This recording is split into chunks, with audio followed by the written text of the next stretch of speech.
우리는 잘 돼야 됩니다. 또 잘 될 것입니다. 오늘도 하나님의 은혜가 여러분과 가정에 넘치시기를 주 이름으로 축원합니다. 우리 전능하신 하나님은 모든 만물을 만드시고 또 운행하시고 다스리시고 경영하신다라고 말씀합니다. 창세기 1장 2절 이하에는 흑암이 깊음 위에 있고 하나님의 신은 수면에 운행하시니라 라고 되어 있어요. 하나님의 신이 성령께서 모든 수면에 운행하시듯 곧 다스리시고 경영하시고 다 그것처럼 치리하시는 것을 말씀을 합니다. 창세기에 하나님께서 아브라함에게 나타나시고 그 나타나셔서 하신 그 말씀들을 보게 되면 12장에는 아브라함을 부르셨고 17장에 가서는 전능하신 하나님 엘샤다리 하는 전능의 하나님이 아브라함에게 나타나셔서 너희 길로 완전하게 하라고 말씀을 하시고 18장에 가서는 하나님께서 사람의 모양으로 나타나셔서 아브라함 가정에 가셔서 대접도 받으시고 교제도 하시며 이삭을 낳을 것이라고 하는 그러한 축복도 해 주시는 그러한 것을 보게 됩니다. 그리고 오늘 본문 말씀에는 이어져서 이제 중보하는 어떤 일과 이런 것들을 함께 나누어가는 것을 보게 됩니다. 우리가 아브람과 아볼라함이 있습니다. 아브람이라고 하는 이름은 아브라함의 그전 이름인데 아브람이라는 말의 뜻은 큰 아비라는 뜻이에요. 큰 자, 큰 아버지라는 뜻입니다. 그러나 하나님께서 아브람을 아볼라함이라고 바꾸라고 말씀하셔서 이제는 큰 자가 열국의 열방의 아버지가 되게 하셨다 하는 겁니다.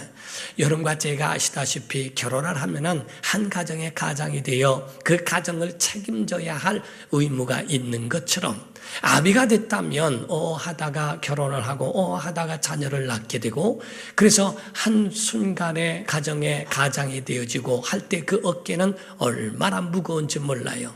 그러므로 갑이라고 하는 것은 굉장한 직책입니다. 거기에 대하여 권리만 있는 게 아니라 그 가정을 다 짊어져야 하는 그런 어깨가 무거운 위치에 있다고도 볼 수 있죠. 아브람이라고 하는 것은 큰 자일지 모르지만 아볼라함이라고 하는 것은 열방의 아버지로서 열방을 품어야 하고 열방의 아버지의 역할을 감당해야 할 것이 바로 아볼라함이라고 하는 그 이름의 뜻과도 같은 거예요. 그를 복의 근원으로 삼으셨다라고 말씀했는데 그 복의 근원이라고 하는 것은 혼자만 복을 받는다는 이야기가 아니고 샘의 근원에서 물이 흘러나오면 그것을 여러 사람이 먹고 마시는 것처럼 복의 근원은 바로 복을 받는 자가 받은 복을 나누어 열방에 바로 그들에게 나누어 줄 수 있고 열방을 위하여 복을 빌 수 있는 그러한 것에 대한 그 자격과 의무를 같이 준 것과 같습니다. 그래서 열방의 아버지라고 하는 것은 자기 가족만이 아니라 친족 그리고 지역 그리고 나라와 민족 그리고 온 열방을 향하여 함께 책임지어 기도하는 그런 위치에 있다고도 볼 수 있는 거죠. 그래서 하나님과의 교제가 있고 대접을 하는 그 관 가운데서 이제 세 사람이 왔는데 그들은 다 천사의 이란 역할로 두 사람을 그랬고 하나는 여호와라고 말씀을 했어요. 그런데 이 세 사람이 왔을 때에 그같이 대접을 하고 다 했지만은 이제 소돔과 고모라를 향하여 떠난 두 천사에 대하여 말씀하고 이제 하나님 앞에서 소돔과 고모라의 멸망을 위하여 그것을 말씀하시는 하나님 앞에 호소하며 멸망을 막기 위하여 간절히 구하는 그러한 대목이 바로 그 후에 중재의 역할이 나오게 된 것이 오늘 본문 말씀이라 하는 겁니다. 우리가 사탄이라고 하는 존재는 멸망을 좋아합니다. 멸망을 조장하고 멸망을 유도하고 멸망을 유혹해서 거기에 대한 파괴하는 것을 즐거워하고 기뻐한다는 거죠. 예수 말씀하시기를 요한복음 10장 10절에는 도둑이 오는 것은 도둑질하고 죽이고 멸망시키려는 것뿐이라고 그랬어요. 도둑의 목적은 도와주는 게 아닙니다. 도둑의 목적은 도둑질하는 것과 죽이고 멸망시키려는 것이 도둑의 목적이라는 거죠. 사탄의 목적은 바로 멸망을 조장하고 유도하고 파괴시키는 것을 즐거워하고 기뻐하고 그것에서 희열을 느끼는 것이 바로 사탄이라 하는 겁니다. 그러나 하나님은 심판을 좋아하시는 분이 아니에요. 하나님은 마지막 최후의 심판은 하나님의 손에 달렸다 할지라도 하나님은 긍휼을 베푸시기를 원하고 그들에게 회개할 기회를 주시기를 원하고 그들에게 은혜의 길을 주시는 것이 하나님의 마음이라고 성경은 증거하고 있습니다. 예레미야 29장 11절을 보게 되면 여호와의 말씀이니라 너희를 향한 나의 생각을 내가 하나니 평안이요 재앙이 아니니라 너희에게 미래와 희망을 주는 것이니라 라고 말씀했고요. 디모데전서 2장 4절을 보면 하나님은 모든 사람이 구원을 받으며 진리를 아는 데에 이르기를 원하시느니라 라고 말씀을 하십니다. 곧 이와 같이 하나님의 마음은 재앙이 아니고 바로 하나님의 마음은 평안이며 장래의 미래에 바로 희망을 주는 것이다. 또는 모든 사람이 구원을 받으며 바로 구원에 이르기를 진리를 아는 데 이르기를 원하시는 것이 하나님의 마음이지 하나님은 심판을 즐거워하는 분이 아니시라는 것을 성경을 통하여 우리에게 증거하고 있습니다.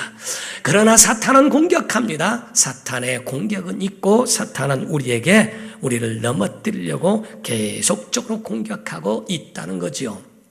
그럴 때 우리는 어떻게 해야 될까? 우리가 등산하던 사람들이 산에 올라갔는데 그 산에 올라갔을 때에 산불을 만나게 되면 거기서 살아날 수 있는 유일한 방법은 맞불을 놓는 거라고 합니다. 저쪽에서 불이 오게 되면 이쪽에서 불을 놔서 불이 타고 지나간 곳에 그쪽을 향하여 가게 되면 탄 곳에는 다시 붙일 수가 없다는 거죠. 이와 같이 맞불을 놓아서 그거를 자기의 생명을 유지하는 것처럼 우리에게 마귀의 불화살이 우리에게 날라올 때 사탄의 불화살이 우리에게 쏘아져서 날라올 때에 그거를 막을 수 있는 방법은 우리도 은혜의 맞불을 놓는 겁니다. 은혜의 불이 있어야 하고 성령의 불이 있어야 되고 예배의 불이 있어야 될 줄로 믿습니다. 그런 은혜의 불로 맞불을 놓아 거기서 대처하고 이길 수 있게 한다는 거죠. 우리가 미국이라고 하는 나라에는 세 가지 존경받는 직업이 있다고 합니다. 첫 번째가 경찰이에요. 한국은 경찰에 대해서 굉장히 아주 무시하는 경향이 있지만 그래서는 안 됩니다. 미국에는 존경을 받는 그러한 직책으로서 직업으로 경찰을 손꼽습니다. 나라의 치안과 그 지역의 치안을 담당하고 있는데 그들을 무시하면 어떻게 하겠어요? 그러나 미국은 그들을 굉장히 존중한다는 거죠. 두 번째가 소방관이라고 합니다. 정말 불 속에 일면식도 없고 피 한 방울 섞이지 않은 사람이랄지라도 그 가운데에 불타는 곳에 뛰어들어가 그 사람들을 건져오는 그 사람들을 굉장히 존경합니다. 세 번째가 군인이라고 이야기를 합니다. 그들은 목숨을 걸고 한국과처럼 어떤 의무적인 그런 것이 아니라 그들은 목숨을 걸고 나라를 지키는 것에 대하여 자랑스럽게 여기고 생각하는 사람들로서 굉장히 존중받는 직책이라고 이야기를 합니다. 초대 대통령이었던 조지 워싱턴이라고 하는 대통령이 장군 시절이었다고 그래요. 전쟁이나 이런 부분들을 놓고 그 치아를 위하여서 군대를 창설하기를 원해서 시의회에 거기다가 의견을 내놨다는 겁니다. 그랬더니 그 가운데 시의회에서 이야기하기를 이건 뭐 꼭 필요한가? 군인이 뭘 필요한가? 뭐 그렇게 위험한가? 등등 이런 것들로 분분하며 이야기하는데 한 의원이 이야기하더래요. 그럴 것 같으면 일단은 3,000명 해봅시다. 3,000명만 있으면 충분하지 않습니까? 라고 이야기했다고 그러죠. 그때 조지 워싱턴 장군은 말하기를 좋은 의견입니다. 먼저 3,000명을 이 군대를 창설해야 된다는 것도 너무나 좋은 의견입니다. 그런데 한 가지 거기다가 적어주십시오. 적군은 2,000명 이하로만 공격하라고 얘기해달라고.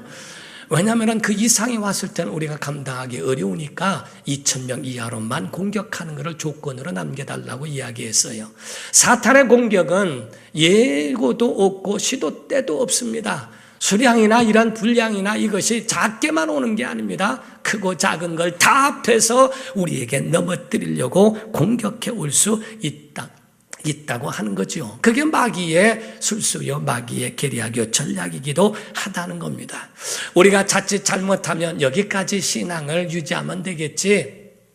자기의 믿음 성장을 어느 선까지만 그렇게 만들어 놓고 그 이상으로 성장하지 않으면 어느 순간에 더 큰 마귀의 시험이 닥쳐올 때는 그를 속수무책으로 그 가운데 당할 수밖에 없는 경우도 있다는 거지요. 오늘 아브라함에 대하여 이야기하고 있습니다. 아브라함은 마음이 두 곳에 있었어요. 하나는 하나님께 있었습니다. 하늘을 향한 마음, 곧 하나님의 낯을 보며 그 얼굴을 대면하는 것이 있는가 하면 또 한쪽에는 바로 세상을 향한 소돔과 고모라를 향한 심장이 그쪽을 향하고 있었다 하는 겁니다. 하나는 하나님을 향하여, 하나는 소돔과 고모라를 향한 그 마음. 나는 아무 상관없으니까 소돔과 고모라야 멸망을 받든 어떻게 되든 나는 상관이 없다 하는 것도 아니고, 조카 롯이 있는데 그 조카 롯도 나를 그렇게 별로 좋아하지 않은 것 같고, 자기의 이 조카와 이 관계임에도 불구하고 거기에 대한 배신하는 마음과 이런 미운 생각이 있어서 당연히 거기 가서 당해도 싸다고 여겨지는 마음도 아닙니다. 아브라함은 자기에게 아무 상관없음에도 불구하고 소돔과 고모라 땅, 열방의 아버지와 같은 열방을 품고 소돔과 고모라의 멸망을 가슴에 품고 함께 호소하며 그 멸망을 피해보기 위해 하나님 앞에서 있었던 그 모습을 보여주는 거예요. 사랑하는 성도 여러분, 기도가 뭡니까? 하나님과 독대하는 것인 줄 믿습니다.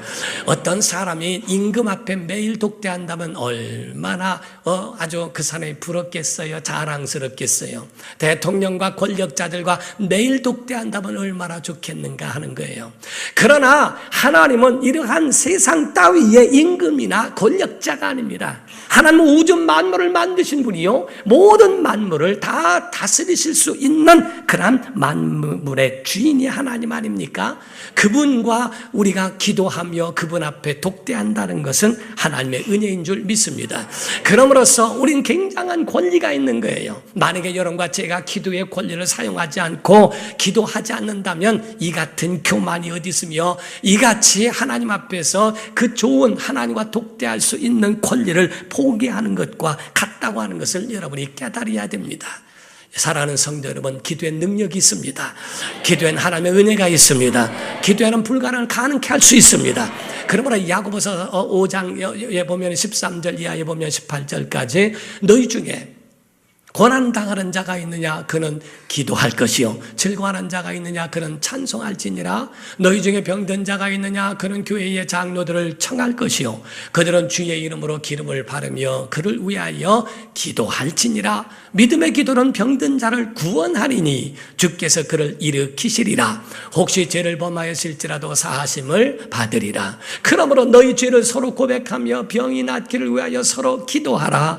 너희 의인의 간구는 역사하는 힘이 큼이니라. 엘리야는 우리와 성정이 같은 사람이로되 그가 비가 오지 않기를 간절히 기도한즉 3년 6개월 동안 땅에 비가 오지 아니하고 다시 기도하니 하늘이 비를 주고 땅이 열매를 맺었느니라 라고 하지.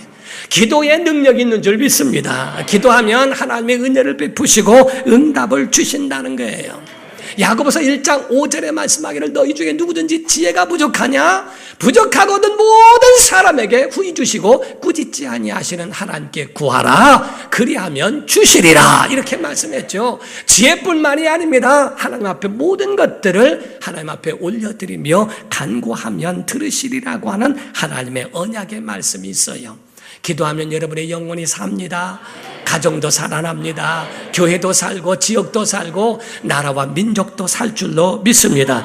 다니엘이라는 사람은 하루에 3번씩 예루살렘을 향하여 창문을 열고 기도하더니 사자굴 속에 들어가는데도 불구하고 그 가운데 사자굴 속에서도 거기서 건짐을 받습니다. 죽임을 당하지 않습니다. 새 청년도 풀물불에 들어가는 어려움을 당했지만은 하나도 탄내도 나지 아니하고 그 가운데 나올 수 있는 하나님의 은혜를 베풀어 주셨어요.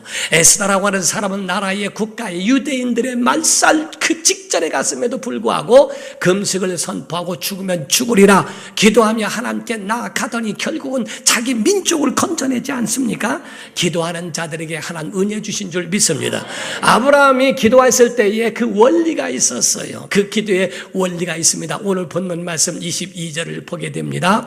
그 사람들이 세 사람이 왔다고 되어 있죠. 그런데 그가 천사들로 표현하고 있고 하나님 여호와라고 말씀을 했어요. 그 중에 둘을 말합니다. 그 사람들이 거기서 떠나 두 사람은 소돔으로 향하여 가고 아브라함은 여호와 앞에 그대로 섰더니라고 되어 있어요.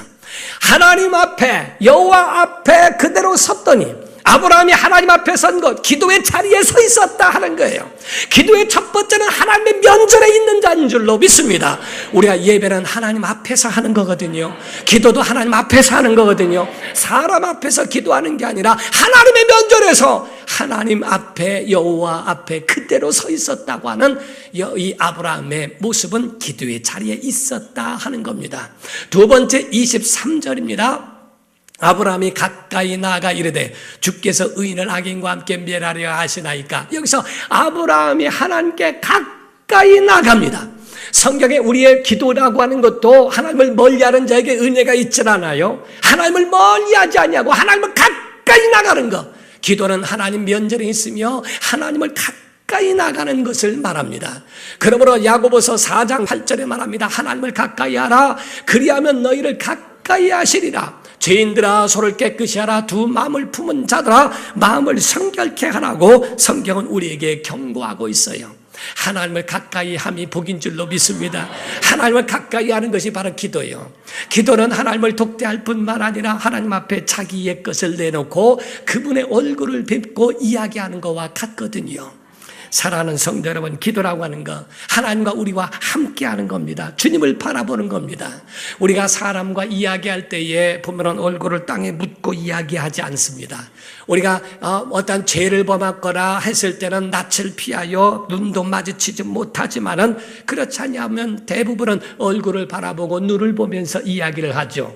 우리가 하나님을 향하여 하늘에 계시다라고 하는 것은 하나님에 계신 하나님의 얼굴을 표현한 상징과도 같은 겁니다. 그래서 하나님을 향하여 바라보는, 주를 바라보는, 하늘을 바라보는 믿음이라고 하는 것은 주의 얼굴을 뵙는 것과 같은 그런 믿음의 표현을 말하는 거예요. 에피소드가 많이 되어져 있는 타이타닉이라고 하는 것이 영화화되어졌었죠. 그런데 이 타이타닉이라고 하는 것에 많은 에피소드가 있다고 이야기를 합니다. 그것이 좌초되고 침몰되어져서 수천 명이 죽었고, 그리고 그 가운데의 모든 구조, 노약자들이나 임산부와 여자, 이 사람들은 다 구조가 돼서 끝나버렸는데, 그때 영국의 문인 한 사람이 큰 풍선을 가슴에 안고 그 바다에 둥둥 떠 있었다는 겁니다. 며칠 동안을 그 가운데 구조대가 오기를 기다렸지만 오지 아니하고 이제 너무 힘들고 어려워서 이제는 풍선을 놓고 싶은 마음이 들더래요.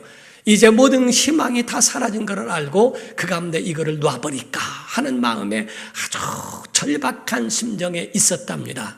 그런데 갑자기 1인용 비행기가 쫙 지나가다가 거기에 있는 자기 우위를 맴돌고 지나가더래요. 그리고서 딱 사라지는 모습을 보면서 나를 본 것 같다, 나를 지금 봐준 것 같다 하는 그런 희망에 죽지 아니하고 끝까지 며칠을 더 버텨냈다는 거죠. 그랬더니 며칠 후에는 해양 구조대에서 요란한 소리를 내면서 그를 구조하러 오더라는 겁니다.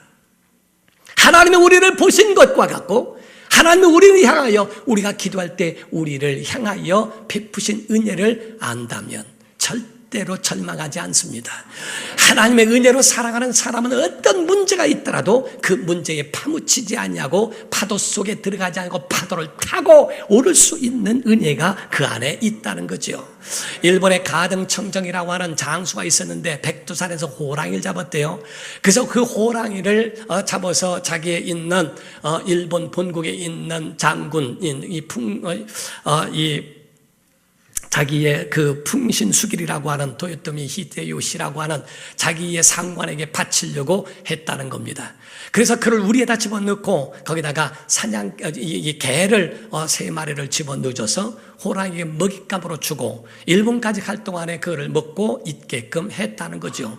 일본에 도착하자마자 거기 우리에 있는 호랑이를 꺼내려고 그걸 열어봤더니 호랑이는 죽어있고 개 3마리는 살아있더라는 겁니다. 그 개 3마리가 바로 풍산개였다는 거예요. 그래서 호랑이에게 하나 들어가서 물고 또 하나 들어가서 물고 결국에는 호랑이가 지쳐서 자기가 물어 뜯겨 죽었더라는 거죠. 문제가 크더라도 기도하는 사람 셋만 합해도 문제를 뜯어먹고 이겨낼 수 있다 하는 겁니다. 하나님의 은혜의 능력이 여러분 안에 와 있음을 인정하기를 주 이름으로 축원합니다. 이 아브라함은 하나님 앞에 서서 정말 가까이 하여 기도하고 그의 얼굴을 바라보며 간절히 간구하는 그의 목소리가 하나님 앞에 상달된 거거든요. 자기를 몰랐던 게 아닙니다. 자기 자신이 재와 같고 티끌과 같다고 하는 것을 알고 있었어요. 오늘 본문 말씀 27절을 보게 되면 아브라함이 대답하여 이르되 나는 티끌이나 재와 같사오니이다 하고 얘기합니다. 같사오나 그러나 감히 주께 아뢰나이다 라고 합니다. 31절에도 이어서 말합니다. 아브라함이 또 이르되 내가 감히 내 주께 아뢰나이다. 거기서 20명을 찾으시면 어찌하리여 하시나이까? 이르시되 내가 20명으로 말미암아 그리하지 아니하리라 라고 약속을 하시죠. 나는 죄인입니다. 티끌입니다. 죄입니다. 연약합니다. 아무것도 아닙니다. 하나님 없이는 살 수 없습니다. 우리가 먹고 마시는 것 내 마음대로 됩니까? 여러분 직장 다니고 여러분 마음대로 됩니까? 여러분이 사업을 하고 여러분 마음대로 됩니까? 연약하고 힘들 가운데 있어도 정말 나는 재와 같고 티끌과 같습니다. 말은 하나님 없이는 살 수 없사오니 하나님 내 기도를 들어주시옵소서. 하나님 앞에 간구하며 기도하는 겁니다. 하나님만이 하실 수 있다고 하는 것을 말합니다. 나는 아무런 관련이 없으니까 상관없습니다. 멸망시키든 말든 나는 상관없으니까. 오늘날 포스트 모더니즘 시대에 오다 보니까 다양성은 인정하는데 절대성을 인정하지 않아요. 절대적인 하나님에 대하여 왜 하나님만 차별 안 하는 겁니다. 다양성을 다 인정해야지. 인간 피조물에 대하여 그들의 인권이나 이런 부분들에 대하여서는 당연히 해야죠. 그러나 하나님의 말씀에도 어떠하냐를 그 잣대에 한번 대봐야 하는 신앙이 있어야 함에도 불구하고 오늘날 신앙은 다 어디로 갔나 없어지고 오직 내 말만 맞고 나만 인정되어지면 사는 그런 시대에 아브라함은 전혀 상관없는 소돔과 고모라를 향해서 그 가운데에 저 성을 하나님 정말 멸하셔야 되겠습니까? 만약에 의인이 있다면 그렇다면 하나님 어떻게 하시겠습니까? 50명이 있다면 어떻게 하시겠습니까? 45인이 있다면 어떻게 하겠습니까? 40명, 30명, 20명, 10명이라도 있다면 그들을 같이 하신다는 것은 멸망시키는 것은 가당치 않지 않습니까? 하나님 그거는 정의가 아닙니다. 하고 하나님 앞에 호소하는 내용이 나오게 됩니다. 그때 이 아브라함은 24절과 28절을 보면요. 그 성중에 의인 50명이 있을지라도 주께서 그곳을 멸하시고 그 50의인을 위하여 용서하지 아니하시리까? 28절에는 50의인 중에 5명이 부족하다면 그 5명이 부족함으로 말미암아 온 성읍을 다 생각한 거예요. 온 성읍을 멸하시리까? 이르시되 내가 거기서 45명을 찾으면 멸하지 아니하리라. 여기서 아브라함은 롯만 얘기하는 게 아닙니다. 온 성읍을 그 의인들과 함께 같이 다 그렇게 멸망시키겠습니까? 라고 하나님 앞에 물어보는 겁니다. 여러분 우리가 주님의 마음을 가졌다면요, 내가 가장 미워하고 싫어하는 사람 그 이름을 부르며 축복한다면 주님의 마음이 있는 사람이라는 거죠. 정말 우리 안에 주님 닮은 이런 중보의 마음이 있는가? 피 한 방울 섞이지 않았어도 그들을 위하여 기도해 줄 수 있는 그런 마음이 우리 안에 과연 있는가 하는 겁니다. 여러분이 욥기를 알고 있죠. 욥기는 유명합니다. 그래서 고통당하고 힘들어하는 사람에게 욥기 읽어보라고 이야기할 정도로 욥의 고통은 너무나 억울했고 너무나 가슴 아픈 이야기가, 한 사람의 이야기가 42장을 기록하고 있는 게 욥기입니다.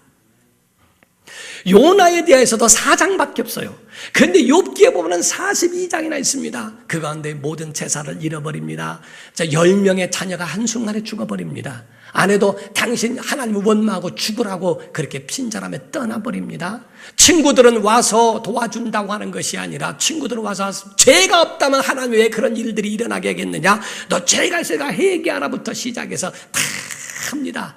그 가운데 한 말이, 내가 하나님 앞에 회개하고 하면 내 시작은 미약하겠으나 내 나중은 창자이라. 요즘에 집에다가 그거 써붙여놓고 하는데 그게 그 비웃는 친구가 얘기한 얘기요, 그게. 그러면서 욥한테 아주 내 시작은 미약하겠으나 내 장정은 창대할 것이 아니야 하면서 잘난 척하면서 세 친구가 그렇게 이야기를 해요. 욥은 아니다, 내가 하나님 앞에 죄를 범한 게 아니다, 나는 정말 하나님 앞에 변명할 수 있다 해가면서 그러니까 그게 교만이라고 얘기해가면서 굉장히 그러죠. 자기 몸은 병들어서 질병으로 인하여 귀화짝 조각을 깨가지고 자기 살을 벅벅 긁어댑니다. 그렇게 억울하고 그렇게 아픈 사연이 어디 있겠어요. 그런데 신기한 거는요, 욥이 하나님의 가지고 있는 이 모든 사탄의 시험과 이것에서 완전히 꺾어지고 기울어진 그 아주 순간 그 전환점이 무엇 때문인 줄 아십니까?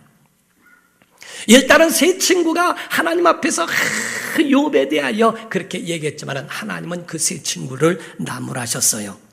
욥기 42장 7절부터 9절을 보면요, 여호와께서 욥에게 이 말씀을 하신 후에 여호와께서 대만 사람 엘리바스에게 이르시되 내가 너와 네 두 친구에게 세 명이었으니까 노하나니 이는 너희가 나를 가리켜 말한 것이 내 종 욥의 말같이 옳지 못함이니라.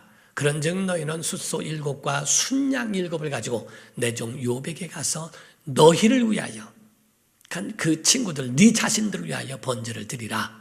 내 종 욥이 너희를 위하여 기도할 것인즉 내가 그를 기쁘게 받는, 욥을 기쁘게 받는다는 거예요.